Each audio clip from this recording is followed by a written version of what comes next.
Sponsorlar Həkim-stomatoloq Vasif Rəcov, Hüquq Bürosu MMC, Oxu Tədris Mərkəzi.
Sevgiden kim uduzdu, kim uddu? Peşmanı kim olacak bilmirəm. Bu sevgiden kim uduzdu, kim uddu? Peşmanı kim olacak bilmirəm.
Bu sevgiden kim uduzdu, kim uddu?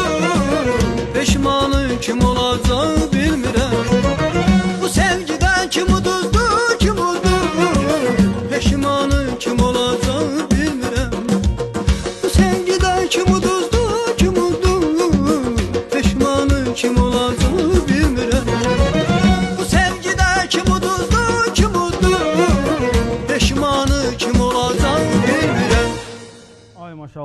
olsun, ay maşallah olsun.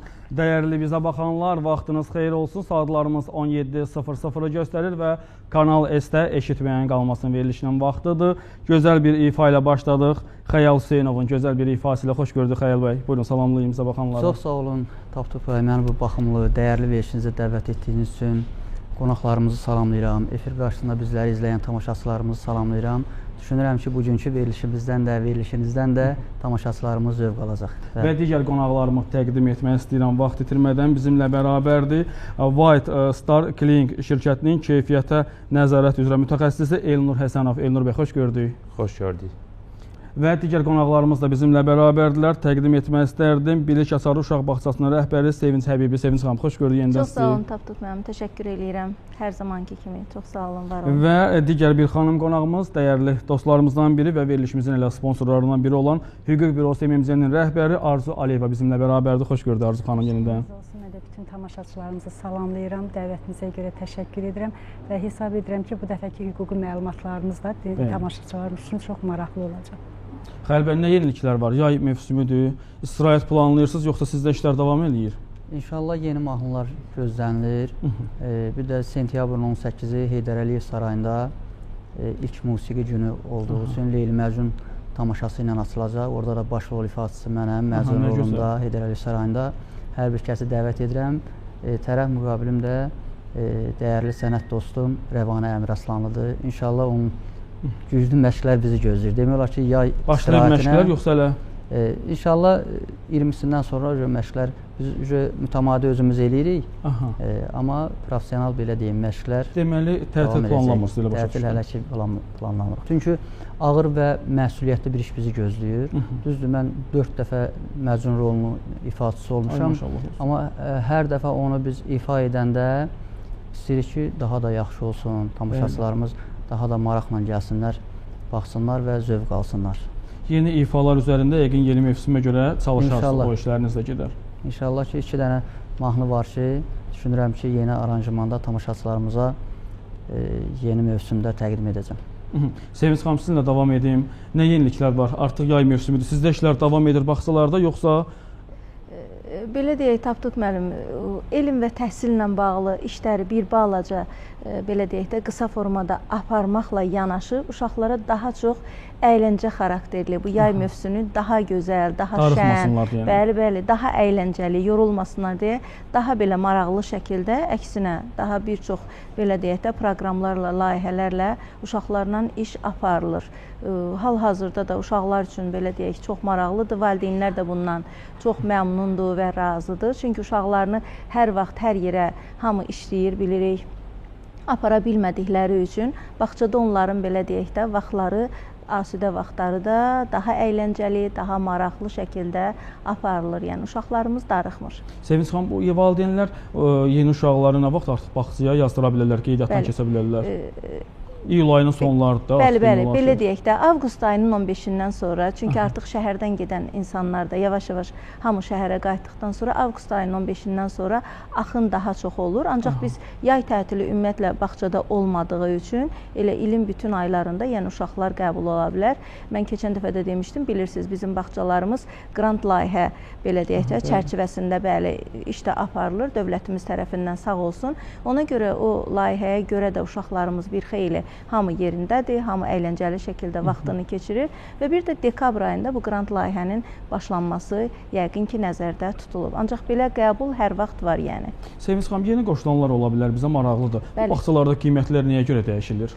Hansı əsaslara görə dəyişilir? Bəli, qiymətlər uşaqlara göstərilən xidmətə görə, Tapdıq müəllim, yerləşdiyi məkana görə və içəridə aparılan o xidmətlərə görə, bəli, təbii qiymətlər də dəyişir. Bura qidalar da daxildir. Bəli, hər biri, bəli, hər biri qidalar, təlim-tərbiyə ilə bağlı bütün o işlər, dərnəklər, yəni əyləncələr, uşaqlarla aparılan pedaqoji işlər, istər olsun, əyləncəli şəkildə oyunlar olsun, yəni hər biri o qiymətə daxildir. Yəni hər bir bağçanın özünün belə deyək də iş prinsipi var və o prinsipə görə də yəni artıq o qiymətləri özləri hesablayıb yəni yerləşdirir belə.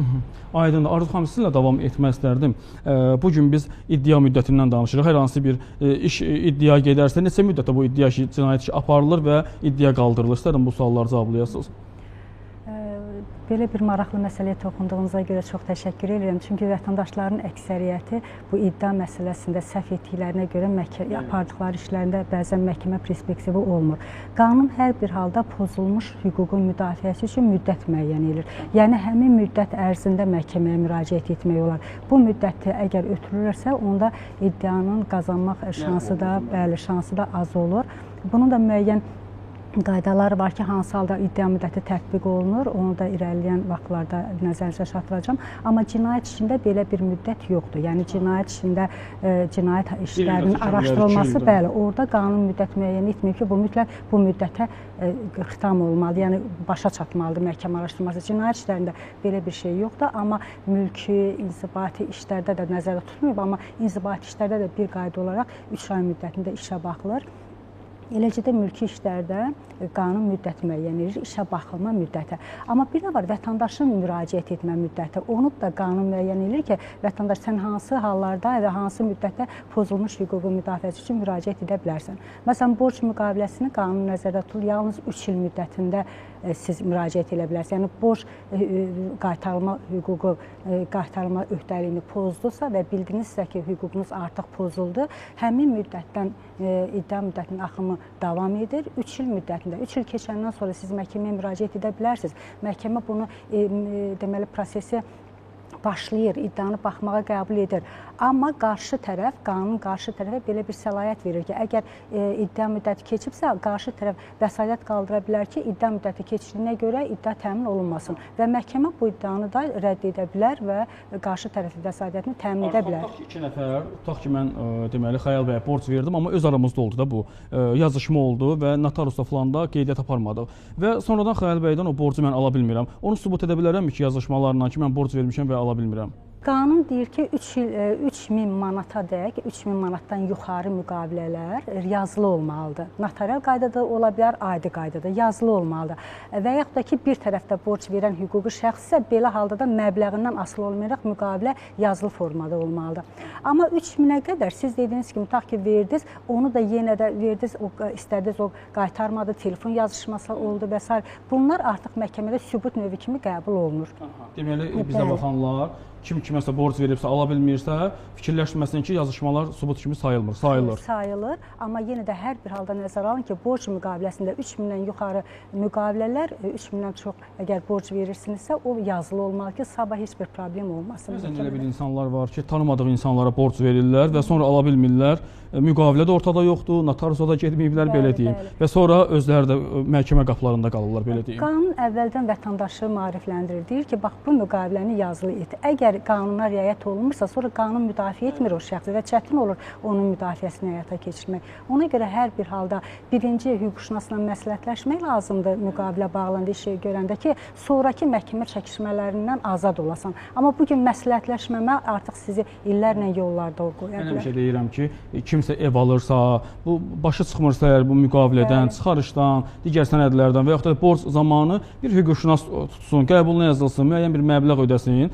Yəni alınan elə şeylər var ki, məbləğ böyük olur, sonra onu geri qaytarmaq olmur. Amma hüquqşünas onun bütün maddələrini bildiyinə görə, ona görə mütləq hüquqşünasla iş görsələr daha yaxşı olar. Sizinlə davam edək, Elnur bəy, sizin şirkəti tanıyaq, neçə ildir fəaliyyət göstərirsiniz və fəaliyyət sahələriniz nələrdir? Vahidçilar Beynəlxalq Təmizlik Şəbəkəsi olaraq təzə fəaliyyətə başlamışıq. Artıq bu şəbəkə Səudiyyə Ərəbistanın Ər-Riyad şəhərində, eləcə də Qazaxıstanın Astana və Almatı şəhərində, Ukrayna və Amerikada da fəaliyyətə başlamışdır. Ay maşallah olsun. Xarici ölkələrdə də. Bəli. Mən ilk dəfə də eşidirəm ki, hər hansı bir təmizlik şirkətinin xaricdə filialları var. Hal-hazırda isə bu təmizlik şəbəkəsi Azərbaycan brend bazarı olaraq daxil olur və hal-hazırda daimi aktiv fəaliyyətdədir. Mənə nə maraqlıdır? Tutaq ki, adi ev təmizləmə, bir də təmizlik şirkəti gətirsən ki, evi təmizlə. Bunun fərqi nə olur ki? Fərqi olur ki, bizim şirkət ümumi olaraq peşəkar işçilərlə işlərini davam etdirir və buna görə də əsasən işçilər biz təyin edirik. Onlar əsasən sertifikatları ilə, iş prinsipləri ilə, gördüyü işlərlə fərqlənirlər. Yəqin o ən xırda detallara qədər, o toz torpaq olur, nə bilim, bəzən... Təbii ki, ən xırda detalına qədər, yəni bu işlər səviyyəli şəkildə görülür və qiymətləndirilir. Bir də mənə maraqlıdır, bu yuyucu vasitələrdən istifadə olunur da, yəqin ki, o təmizlik zamanı. Bu gigiyenik qaydalara necə əməl olunur ki, yəni təmizlik vasitələri doğrudan da keyfiyyətlidir və heç bir ziyanı yoxdur? Biz işçiləri komanda olaraq iş heyətinə qəbul etdikdə onların iş prinsiplərini əsas görürük. onların iş keyfiyyətlərinə baxırıq, onları təlimatlandırırıq və ən azı 3 aydan bir təlimatları verərək onları işə qəbul edirik. Yəni seçilmiş şəxslərdirlər də belə deyim. Hamısı seçilmiş şəxslərdir, bəli. Aydındır, aydındır. Davam edəcək dəyərli dostlar. Mənim təşəkkürlərim var verilişimizin sponsorlarına, ardından reklamlara ayrılırıq. Sağlam dişlər və göz oxşayan gülüşə sahib olmaq istəyənlər həkim, stomatoloq Vasif Rəcov və onun peşəkar komandasına müraciət edə bilərsiniz. Mərkəzə müraciət etməklə stomatologiya aid xidmətlərdən istifadə edə bilərsiniz. Bunlardan terapevt stomatologiyası, ortopedik stomatologiya, ortodontik stomatologiya, dental implantasiya, yüksək səviyyədə estetik stomatologiya, zirkon qapaqlar və onun növləri, 3 və 5 zirkonlar, həmçinin full emakslar, Hollywood gülüşü, implantasiya aid xidmətlər ilə peşəkar komanda sizin xidmətinizdədir. Ətraflı məlumat üçün 099 ilə 884 63 84 nömrəsinə zəng vurub digər məlumatları əldə edə bilərsiniz. Oxu Tədris Mərkəzinin Yay Məktəbi proqramına qeydiyyat başlayıb. Yay məktəbimizdə uşaqlar həm öyrənəcək, həm də əylənərək vaxtlarını səmərəli keçirəcəklər. Proqram çərçivəsində məktəb fənlərinin təkrarı, məntiqi oyunlar, yaradıcılıq məşğələləri, komanda oyunları və müxtəlif əyləncəli fəaliyyətlər təşkil olunacaq. Oxu Tədris Mərkəzi vurğulayır ki, məqsədimiz uşaqların yay tətilini faydalı keçməsini, yeni bilik və bacarıqlar qazanmasını təmin etməkdir. Qeydiyyat üçün əlaqə nömrələri qeyd olunub ki, müraciət edə bilərsiniz və yerlər məhduddur. Rəşdə xanımı da salamlayıram buradan və doğrudan da Oxu Tədris Mərkəzində hər bir uşağa diqqət qayğı xüsusi olaraq göstərilir. İnşallah ki, uğurlarınız bol olsun. Digər təşəkkürüm Hüquq Bürosu MMC-yə deyil, Arzu xanım da bizimlə bərabərdir və diqqətinizə çatdırmaq istəyirəm ki, bizi izləyənlər Hüquq Bürosu MMC-nin nəzdində hüquqşünaslar və qeyri-hüquqşünaslar üçün hüquq kursları fəaliyyət göstərir. Siz hüquq kurslarına qoşularaq özünüzün və yaxınlarınızın hüquqlarını deməli, məhkəmə zallarında könül rahatçılığı ilə qoruya bilərsiniz. Kurslar Arzu Aliyevanın rəhbərliyi altında keçirilir və 6 aydır. Kursun sonunda kursu bitirənlərə sertifikatlar təqdim olunur və onu da bildirim ki, siz bu kurslara qoşularaq özünüzün və yaxınlarınızın hüquqlarını məhkəmə zallarında könül rahatçılığı ilə qoruya bilərsiniz. Arzu xanım, adi şəxslər də bu arada müraciət edə bilər də, bildiyimə görə. Bəli, adi şəxslər də müraciət edə bilər. Yaş fərqi də yoxdur. Yaş fərqi də yoxdur. Onlar üçün ayrıca kurslar var, hüquqşünaslar üçün də ayrıca kurslar var. Müraciət edin və 6 ayın sonunda siz də biliklərinizi əldə edin və hüquqlarınızı qoruya bilin. Qısa reklam aramız var. Ayrılaq, ardından qaldığımız yerdən bərabərik. Qısa reklam aramız və qaldığımız yerdən bərabərik. Yeni qoşulanlar varsa vaxtınız xeyir olsun. Xəyal bəy, bu xanəndələrdən kimlə yaxın münasibətiniz var, dost münasibətiniz? Yəni gün aşırı oturasınız, bir çay içəsiniz, dərdləşəsiniz, belə deyim. Buradan elə salamlayıram həmkarlarımı. Məhəbbət Səfərov var, müsabiqə qalibidir. Fuad Əzizadə var, müsabiqə qalibidir. Mirəli Sarızadə var, müsabiqə qalibidir. Elgiz Əliyev var, müsabiqə variantıdır. Bunlarla demək olar ki, elə mütəmadi biz bir yerdə oluruq, görüşürük, necə deyərlər, dərdləşirik, hansısa bir musiqini bir-birimizə məsləhət edirik. Birinci, əlbəttə ki, öz aramızda məsləhət edirik və sonra efir qarşısında düşünürəm ki, bizi izləyir. Dəyərli Üstadım Respublikanın əməkdar arşivi Təyyar Bayramovu salamlayıram. Biz də salamlayırıq. Sonra Təyyar müəllimə müraciət edirik ki, bu mahnını biz seçmişik. Görün bizim də səsimizdə bu mahnı necə səslənər. Siz də öz məsləhətinizi verin. Məsləhət bilirsinizsə, biz bunu öz necə deyərlər, yeni aranjmanda öz səsimizdə dinləyicilərimizə çatdıraq. O da məsləhət görürsə... Mən ötən də vurğuladım. Ümumi olaraq hər zaman vurğulayıram ki, muğam yarışlarından sonra ölkəmizdə muğama maraq daha da çox artdı və günü-gündən də muğama maraq artmaqda davam edir və hətta toylarda belə artıq görürəm ki, tar, kamança var, olur. Əvvəllər olmurdu, artıq toylara belə dəvət olunur. Açılışlarımız da indi demək olar ki, elə moda düşüb, tar, kamança ilə milli musiqimizlə asılır, Bağzalı və digər bizim xalq mahnıları ilə toylarımızın da açılışları olur. Bu, hər birisi bizim dövlətimizin milli musiqimizə verdiyi dəyərdir. Və həmçinin ölkəmizlə yanaşı artıq xaricdə də təbliğat gedir ki, muğamımızın təbliğatı gedir, belə deyək. Bir çox ölkələrdə muğamımız layiqincə ifa olunur, təmsil olunur. Əlbəttə ki, bu dövlətimizin verdiyi çox böyük bir dəstəkdir. Bu müsabiqələrin olmağı gənclərin muğama, milli musiqiyə olan sevgisini daha da artırdı və demək olar ki, bir ordu gəlir. Mən deməli, hərdən o muğamları, paylaşımlar olanda rəylərə baxıram. O gənc insanlar yazırlar ki, 30-35 yaşlı şəxslər ki, harasa bir 5-6 il qabaq muğamı dinləmirdim, amma zaman getdikcə, yaş ötdükcə, yəni gənclərin də muğama marağı artır deyərdim ki. Həqiqətən elədir. Muğam oxuyanlar əlbəttə ki, mən məsələn elə 8-9 yaşımdan mən ifa etmişəm. Amma belə də muğamı necə deyirlər, gənclər bir 25-dən sonra daha dinləməyə başlayırlar. Müəyyən mahnıları, təsnifləri, xalq mahnıları, bəstəkar mahnılarının. Ondan sonra daha da dinləməyə başlayırlar. Xəlil bəy, istəsən bir canlı nəsə ifa etmək olar, yoxsa? Baş üstə. Canlı nə ifa edəriz? Ey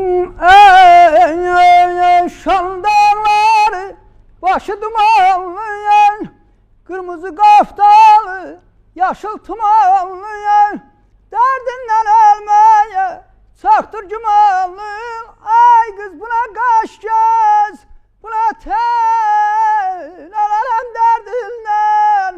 Ağı bünye danışmasan day balam var gün. Ay kız buna kaş göz, buna tel, alalım derdinden. Ağı bünye danışmasan da balam var gün. Mükəmməl, çox mükəmməl ifa. Uğurlarınız bol olsun. Bilirəm səsiniz, sənətiniz var. Ümumi olaraq muğam sahəsində çalışanlar ölkəmizdə deyərdim ki, muğamın təbliğində böyük bir rol oynayırlar və uğurlarınız bol olsun. Xəlil bəy bir daha. Çox sağ olun, var olasınız. Sevinç xanım, bu bahalı bağça anlayışı var da.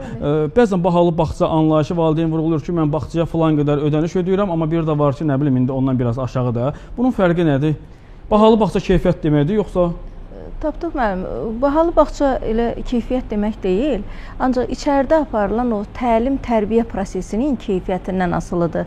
Bağçanın bahalı və yaxud ucuz olması, həm də mən keçən dəfə də qeyd elədim, ümumiyyətlə bu məktəbə qədər sahədə, bu sahədə çalışanların özünün peşəkarlıq səviyyəsindən asılıdır. Onu da valideyn öncədən bəlkə də bilə bilməz, yəni daxil olur, qəbul olur, bir neçə müddət keçir və yaxud həftələr də keçə bilər, aylar da keçə bilər, özü orada artıq belə deyək də safçürük eləyir, özü görür, müqayisə edir, uşaqda olan inkişafı görür. Mənim üçün yəni bahalı bağça belə deyək də sözü yoxdur. Nəyə görə? İçəridə aparılan o təlim-tərbiyə prosesindən asılıdır. Bayaq qeyd etdik biz yay mövsümü. Yəni keyfiyyətli bağça ümumiyyətlə pedaqoji işçilərlə hal-hazırda, məsələn biz bunları edirik. Növbəti tədris ilinin illik planları hazırlanır.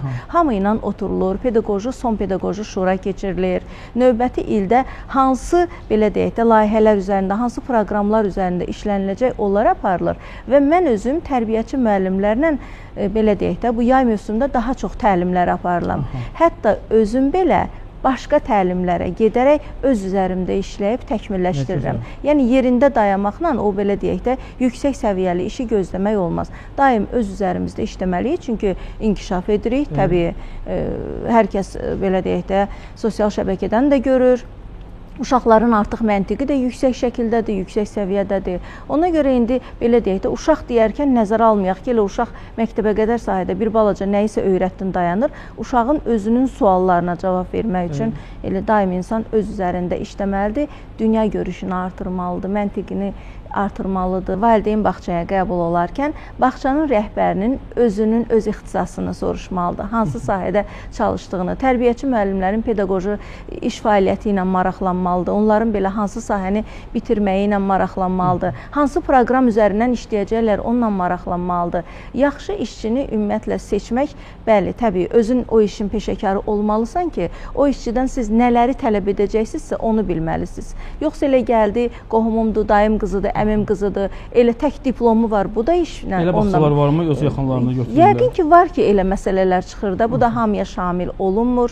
Gözəl bağçalarımız çoxdur, gözəl məktəbə qədər təhsil işçilərimiz çoxdur. Mən günü bugün də dostluq etdiyim, danışdığım, hətta öyrəndiyim, belə deyək də, bizim gözəl pedaqoqlarımız var. Hər birini buradan salamlayıram, özümün müəllimlərimi belə salamlayıram.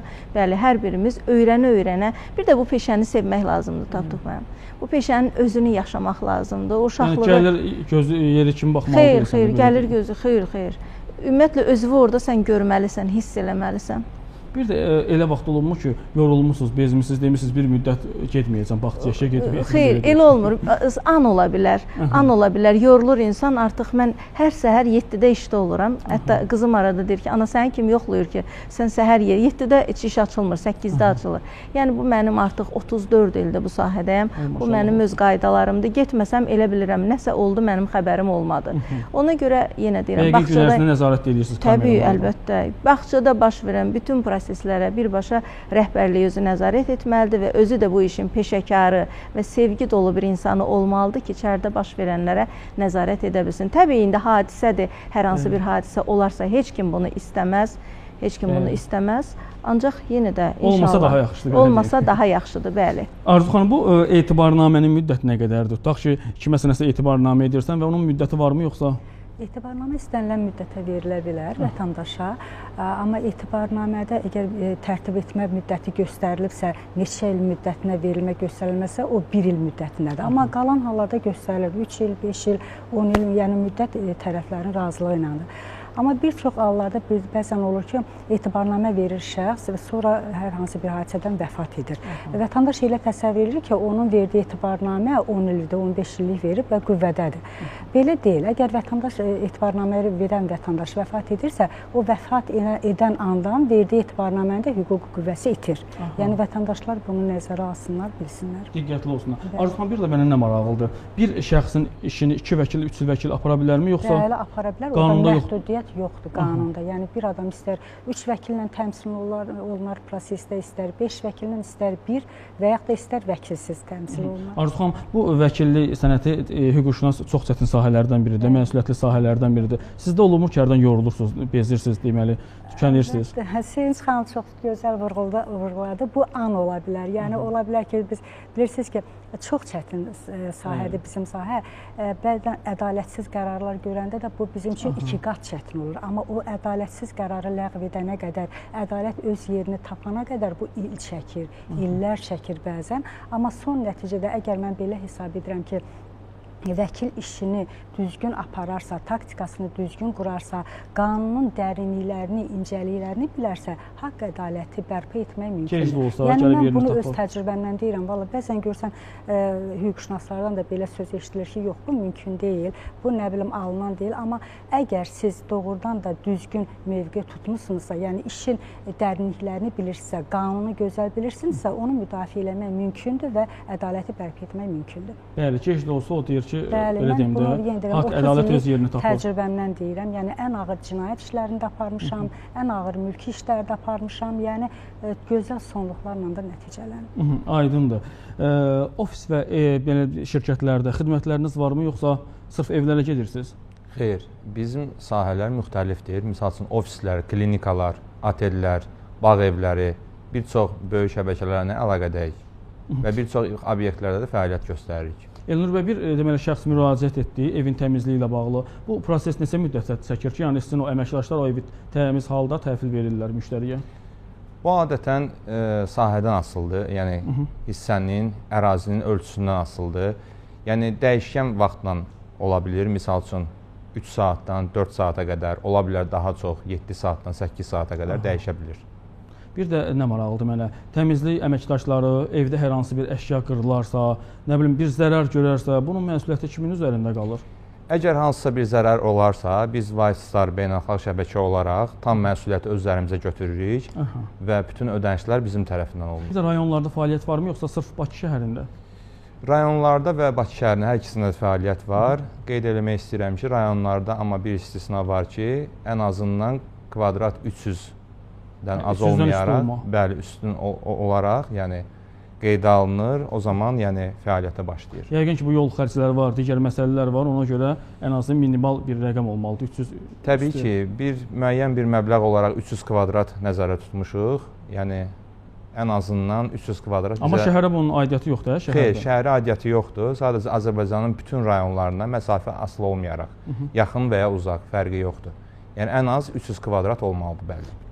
Aydındır, aydındır və dəyərli dostlar, yenidən bizim qısa bir aramız var, lap qısa bir aramız var. Ayrılaq, ardından qaldığımız yerdən bərabərik. Qısa aramız və qaldığımız yerdən bərabərik. Yeni qoşulanlar varsa vaxtınız xeyir olsun. Arzu xanım, Elnur bəy danışanda nəsə təmizliklə bağlı? Elnur bəy çox maraqlı bir məsələyə toxundu. Dedi ki, işçi tərəfindən vurulan ziyanı biz ödəyirik şirkət olaraq, öhdəlik edirik. İşçi, bəli. O ziyanı dedi ödəyirik. Və sonra siz o ziyanı işçidən geri tələb edirsinizmi, ödədiyiniz ziyanı? Yəni onun əmək haqqından çıxırsınız, yoxsa elə şirkətin üzərindən qalır o? Yox, əmək haqqından çıxmırıq. Sadəcə olaraq baxır indi, yəni əşyalar təlimatlandırırsınız da. Təlimatlandırırıq ilk öncə. Çünki onlar işə qəbul olmamışdan qabaq 3 ay ən azı təlimata gəlirlər və ən azı onların elə bir yəni zərər verməsi şirkətə qeyri-mümkündür. Yəni ola bilir insandırlar. Sadəcə olaraq təlimatlar çox belə deyim, dünya səviyyəsində, yəni inanın ki, yəni yəqin elə şəxslər seçmisiniz ki, onların nöqsanları yoxdur. Düzdür, nöqsansız deyir o insan olmaz, amma ən azından peşəkardırlar öz sahələrində. Həll edir, yəni çox bir maraqlı məsələdir. Gələcəkdə işçi böyük məbləğdə də ziyan vura bilər. İstəmədən, şübhəsiz ki, heç kəs istəməz ki, ziyan vursun. Amma qanun burada belə bir qayda nəzərdə tutulur ki, reqres qaydasında geri tələb etmə hüququnu var şirkətin. Yaxşıdır, bu da sizin üstünlüyünüzdür, belə deyim. Görün nə gözəl şirkətlər ki, öz zərərlərinə götürürlər. Arzu xanım, ümumi olaraq bu iş yerlərində hər hansı bir nəsə sınarsa, zədə olarsa, işçinin əmək haqqından tutulmalıdır, yoxsa elə rəhbərlik üzərinə götürməlidir onu? İşçinin əmək haqqından tutulmağı qanun nəzərdə tutulur, amma çox az məbləği, yəni onun müəyyən bir hissəsində vurduğu ziyanın hamısını geri tələb etmək bilmir. Yəni əgər işçi ziyan vurursa, onun müəyyən hissəsini işə götürən ala bilir ondan, bütün hamısını yox. O da əmək haqqına münasibətdə. Aha, hesab əmək haqqı nə qədər alırsa, onun yəqin filan faizi. Aydındır. Sevinç xanım, bu deməli uşaq bağçalarında bu müəllimlər fəaliyyət göstərirlər. Onları necə seçirsiniz, dəvət edirsiniz belə deyim, imtahan yolu ilə yoxsa danışıqlar əsasında? Danışıqlar əsasında, imtahan yolu ilə onu bir gün bəs edilmi, gəldi hər hansı bir şəxs? Bir gün bəs et, bir gün belə deyək də danışıqlar aparılır. Növbəti gün artıq bir neçə gün sınaq günləri olur, o nəzarətə alınır. Təbii onlar da yenə belə Arzu xanım da yəqin ki, bunu təsdiqləyər. Hüquqi yolları ilə bəli, hər biri ştata götürülərək müvəqqəti təcrübə xarakterli. 3 ay qədərdir mən bildiyimə qədər sınaq müddəti. Sınaq müddətinə götürülür və həmin o müddət ərzində onlara nəzarət belə deyək də aparılır. Amma danışıq əsasında təyin etmək olur Tapdıq müəllim. Çünki öz təcrübəmizə əsaslanırıq. Həm də qoyduğumuz tələblərə elə bir tələb qeyri-adi yoxdur. Kreativ, yaradıcı, dünya görüşlü, uşaqları sevən, mərhəmətli, təbii mərhəmətini sözlə demək olmur. Onu artıq sınaq müddətində biz görüb, təcrübə aparıb, bəli, hərəkətlərindən görəcəyik. Həm də bağçada psixoloq olur, o da yoxlayır, bəli. O mütləq şəkildə lazımdır. Burada müəllimlərin yaşı önəmlidirmi? Tutaq ki, filan yaşdan yuxarı şəxslər bağçada fəaliyyət göstərsələr daha yaxşı olar. Əslində yaş bilirsiniz nə vaxt nəzərə alınır? Onun yəni özünü hansı yaşda belə deyək də hiss etməsindən. Yəni belə dəqiq bir yaş həddi yoxdur. Ancaq bildiyimiz kimi biraz cəld, çevik, təbii uşağın ardınca hər an qaça bilən belə idman oyunları, məsələn indi yay mövsümüdür. Uşaqların kaprizlərinə dözən şəxslər olmalıdır. Yəni özünün səbri çatan, yəni müəyyən yaşdan sonra bilirsiniz o səbir də biraz tükənir, hərəkətlilik də azalır. Ona görə yaşa önəm verilir, amma həddi yoxdur, hansı yaş həddi yəni. İndi hər kəs yəqin ki, özü işləmək istəyən də özünü orada görürsə gəlir də, yəni. O da çətin sahələrdən biridir, bağça sahəsində. Çətin. Hər halda 65-70 yaşında hər halda gəlməyəcək ki, mən baxa bilərəm. Çünki indi uşaqların biraz deyək, dünya görüşü, məntiqi, təfəkkürü təbii başqa cürdür. Tələblər də, proqram da onu başqa cür tələb eləyir. Bir də Sevinç xanım, mənə nə maraqlıdır? Bəzən uşaq bağçaya alışmır, apardığın ilk gündən ağlayır. Onu necə adaptasiya edirsiniz? Yəni valideyndən ayrılmaq istəmir. 10 gün adaptasiya müddəti var. Yəni bir 3 növdə belə deyək də forması aparılır. İlkin dövrdə heç ağlamayan 1% olur. 2-3 gün keçir, maraq dairəsi dolur, artıq başa düşür ki, bura bağçadır. Yəni artıq gördü, tanış oldu oyuncaqları bitdi. 2-3 gündən sonra ağlayan, bir də var ki, bir 10 gün ərzində davamlı olaraq ağlayan, onlar da hissələrlə, günlərlə, dəqiqələrlə, hər gün yarım saat, 10 dəqiqə, 20 dəqiqə. Onlar da bütün gün gəlirlər, yoxsa ilkin mərhələdə? Xeyr, ilkin mərhələdə eləsi var ümumiyyətlə 20 dəqiqə, 25 dəqiqə, yarım saat. Getdikcə yuxu zamanı, yuxudan sonra artıq tam hazır olanda uşaq var, bir aya adaptasiya olur. Bəli, ona da psixoloji heç bir şey təsir. Adaptasiya olmayan uşaq varmı ki, gəlir qalmır? Çox az halda, o da yenə deyirəm, evdə aparılan o uşağa qarşı olan təlim-tərbiyə üsulundan asılıdır. Uşaq var ki, evdə ailəni özü idarə eləyir, oturacaqlar, durduracaqlar, yoxsa ağlayaram. Təbii, elə uşaq adaptasiya olmayacaq, evdə planşet, telefon ona bağçadan daha maraqlıdır. O özü ona qapanıb oynamaq istəyir. Bir balaca burada valideynin də dəstəyi bizə lazımdır. Mütləq ki. Yenə deyirəm, psixoloq, tərbiyəçi, müəllim və valideyn üçü birlikdə adaptasiya. Bəli. Arzu xanım, bu hüquq kurslarından mən biraz əvvəl danışdım. İstərdim özünüzə məlumat verəsiniz, geniş məlumat ki, kimlər qoşula bilər, bunun faydaları nədir qoşulanlara? Hər yerdə problemlərlə rastlaşa bilirik. İstir müxtəlif dövlət idarələrinə gedək, istir mağazaya gedək, nə salaq orada problem olur. Yəni hər an problemlə rastlaşma risklərimiz var. Bu kursları keçən insanlar bu problemləri özləri həll edirlər. İstənilən bir sahədə yaranan problemi, hətta cinayət işində polis onu çağırır, vətəndaş əgər hüquqlarını bilirsə, o nə həyəcan keçirir, nə təşvişə düşür və bilir ki, bəli, mən nəyə görə gedirəm və ilk növbədə bunu araşdırır. Digər hallarda məhkəməyə çıxır, hüquqlarını müdafiə etməkdə artıq bilir ki, məsələn, nədə başlamalıdır, iddia ərizəsini düzgün yaza bilirmi, düzgün tərtib olunurmu? Hətta vəkillə çıxsa belə, baxır ki, vəkil onun işini düzgün aparır, yoxsa səhv aparır. Yəni, o qədər orada onlar hüquqi cəhətdən belə savadlı olurlar ki, müstəqil də öz hüquqlarını müdafiə edə bilirlər. 6 ay onu mənimsəyə bilirlər? Bəli, 6 aya mənimsəyə bilirlər. Yenə deyirəm, bu artıq bizim təcrübəmizdən müəyyən olundu, bildik. Biz də elə hesab edirdik ki, hüquq fakültəsini bitirmədən, Bakı Dövlət Universitetinin hüquq adanın hüquq fakültələrini bitirmədən hüququ öyrənmək olmaz.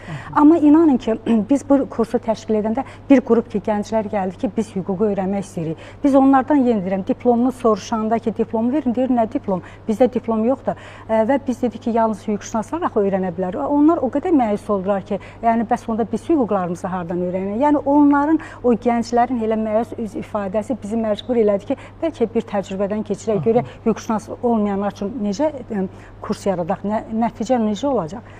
Bunun nəticəsində yaratdıq. Bu məhkəmə zallarında öz hüquqlarını qoruyurlar. Onlara hansı bir sənəd verilir də, yəni məhkəmə zallarına daxil olmağa? Xeyr, onlar məhkəmədə hüquqlarını müdafiə etmək nə deməkdir? Vətəndaş məhkəməyə ya iddiaçı kimi çağırılır, ya cavabdeh kimi və yaxud da ki, cinayət işində təqsirləndirilən şəxs olaraq və yaxud da ki, zərər çəkən olaraq.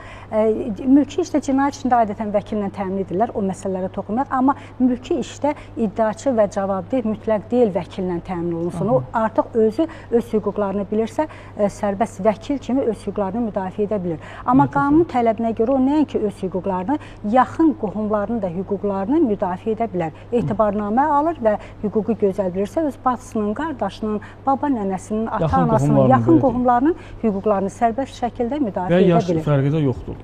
Yaş fərqi də yoxdur. Xeyr, istənilən şəxs 18 yaş tamam olanlar gəlib o kursa iştirak edə bilər və məhkəmədə özünlərinin hüquqlarını sərbəst müdafiə edə bilərlər. Yenə vurğulayıram ki, müraciət edə bilərsiniz. Bu kurslar ölkədə Arzu xanımın Azərbaycan Respublikası Vəkillər Kollegiyasının üzvü Arzu Aliyevanın rəhbərliyi altında həyata keçirilir. Təşəkkürümü bildirirəm hər birinizə, gəldiyinizə görə, bizimlə bərabər olduğunuza görə. Xəlil bəy, fikirləriniz varmı? Yekunlaşırıq, sonda sizin ifa ilə sağollaşırıq. Çox sağ olun bir daha. Biraz maarifləndik. Çox gözəl, həqiqətən çox maarifləndik. İstər hüququ, istər bağça, istər təmizlik tərəfdən. Uğurlar hər birinizə inşallah, insanlarımıza da, özümüzə də inşallah, necə deyərlər, hər zaman uğurlar arzulayıram. Xətadan uzaq olaq. Bəli, bəli. Fikirləriniz varmı Elnur bəy bu günlük? Son fikir olaraq deyə bilərəm ki, bütün tamaşaçılara məsləhət görürəm ki, bizim Baytisa beynəlxalq şəbəkə ilə əlaqə saxlasınlar. Ulduz 0077. Əlaqə saxlasınlar və evlərini gül kimi tərtəmiz etsinlər. Sevinç xanım, fikirləriniz varmı? Sağ olun, təşəkkür edirəm dəvətinizə görə hamıya və özümüzə də arzulayıram sağlam, gözəl gülüşlü körpələri inkişaf etdirək və daim var olaq. Arzu xanım, fikirləriniz varmı? Mən də deyirəm, hüquqlarınızı bilin, öz vəkiliniz olun. Təşəkkürümü bildirirəm bir daha və ən böyük təşəkkürlər bizə baxanlar. Sizə düşür ki, dəyərli vaxtınızı ayırdınız, bizə baxdınız. Sizinlə sağollaşıram. Gələn həftənin şənbə gününə qədər inşallah görüşmək ümidi ilə. Sonda səhnə sizində. Buyurun Xəlil bəy.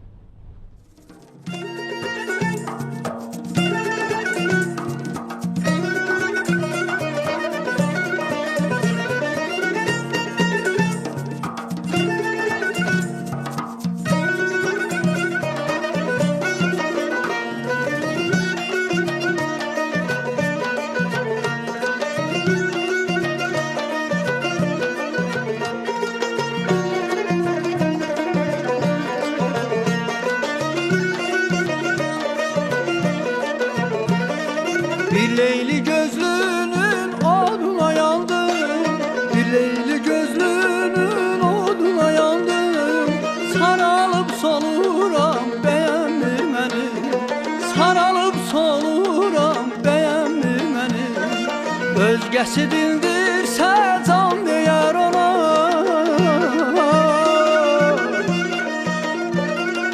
Özgəsi dindirsə can deyər ona. Mən qurban oluram, bəyənmir məni. Saralıb soluram, bəyənmir məni. Mənə əl eyləyir, çağırır özü. Çatır qaşları, süzülür gözü. Mənə əl eyləyir, çağırır özü. Çatır qaşları, süzülür gözü. Verdi bədəni, verdi sözü. Yadına salıram, bəyənmir məni. Verdi bədəni, verdi sözü. Yadına salıram, bəyənmir məni. Qadasını alıram, bəyənmir məni.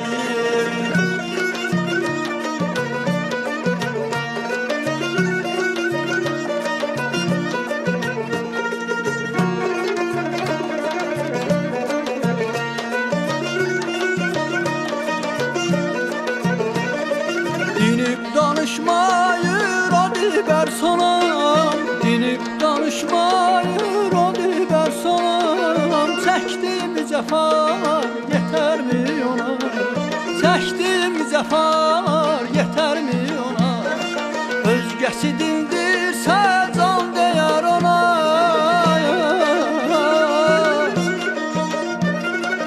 Özgəsi dindirsə can deyər ona. Mən qurban oluram, bəyənmir məni. Saralıb soluram, bəyənmir məni. Mənə əl eyləyir, çağırır özü. Çatır qaşları,